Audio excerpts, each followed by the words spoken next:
Assalamualaikum warahmatullahi wabarakatuh. Kaharap po natin ang Chief Equipment Management Section ng MPW Maguindano del Sur, si Sir Abdul Sattar Ambalgan.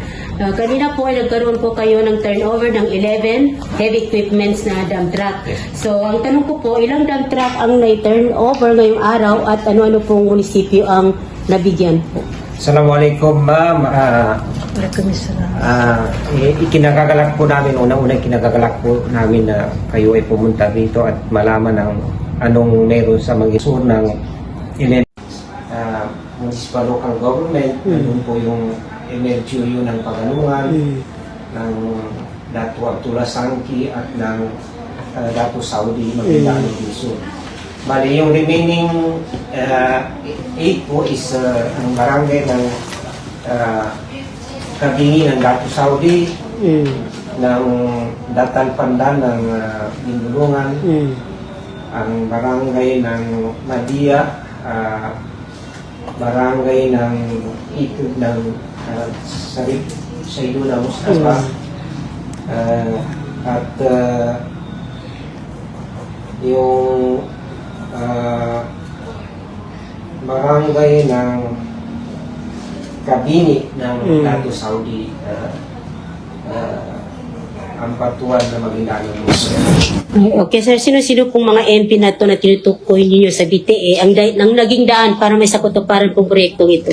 Yes po, dahil 11 units po ang mga proponent po na membro ng parliament ay kasama po dito si MP Rasul Ismail, si MP Mary Ann Adornado, si MP Tarhata Maglangit, si MP Ratu Japar Apollo Michael Matanam, si MP Tawakan Mitimbang, si MP former MP Ali Bisangki, si MP Basir Uto, si Atty. Siti Syahani Uyod, si ngayon na speaker is MP noon is Muhammad S. Yaqub, at si Datu Michael Mitimbang. Bali 11 po yun sila.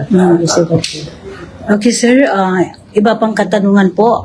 Gaano po ito kahalaga itong pag-turnover ng bawat dump truck, itong mga heavy equipments po na isinagawa ngayong araw? Actually ma'am, napakahalaga po ng mga unit.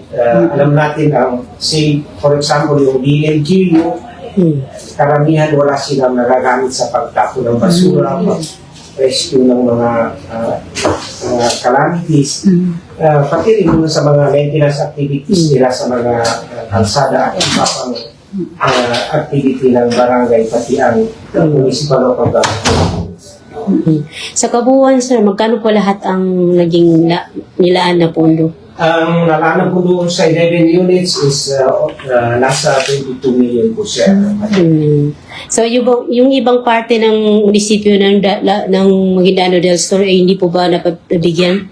May parte ng munisipyo na hindi pa po nabigyan ng ganitong proyekto? Actually, kasi 11 lang po yung target beneficiary, hindi po sila nabigyan, pero probably nasa isipin ng cabinet na mabigyan yung hindi pa nabigyan sa Maguindano del Sur. So paano po ba sila naka-avail ng mga ganitong proyekto? Nag-request po ba sila o initiative po ng bawat mayor o head ng LGU o BLGU? Actually, is initiative po galing mismo sa barangay, pati na yung mga membro ng parliament. Alam po natin na kasama sa mga basic services yung pagtapon ng basura at saka iba pang servisyo na kung saan napapakinabang. Okay, sige. Maraming salamat po, sir.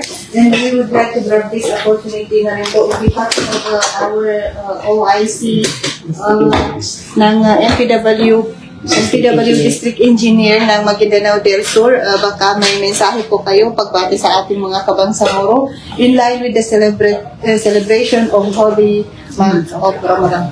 Yes, thank you ma'am. Unang-una, ito ay aking personal pasasalamat sa aming butik ng district engineer. Mula siyang maupo dito sa Maguindano del Sur is nakita namin na siya ito ay nagpuputi na paano mapaangat o paano i-review ang mga project ng Aguinaldo del Sur sa tamang quantity, quality at pag-deliver ng appropriate time sa lahat ng munisipyo ng Aguinaldo del Sur.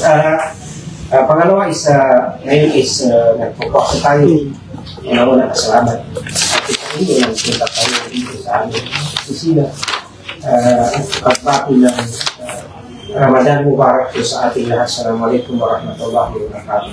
Waalaikumsalam warahmatullahi wabarakatuh. So yan po yung buong panayam kay Committee Chairman Engineer Ambalgan regarding po sa turnover ceremony ng mga heavy equipments. Maraming salamat. Wassalamualaikum warahmatullahi wabarakatuh.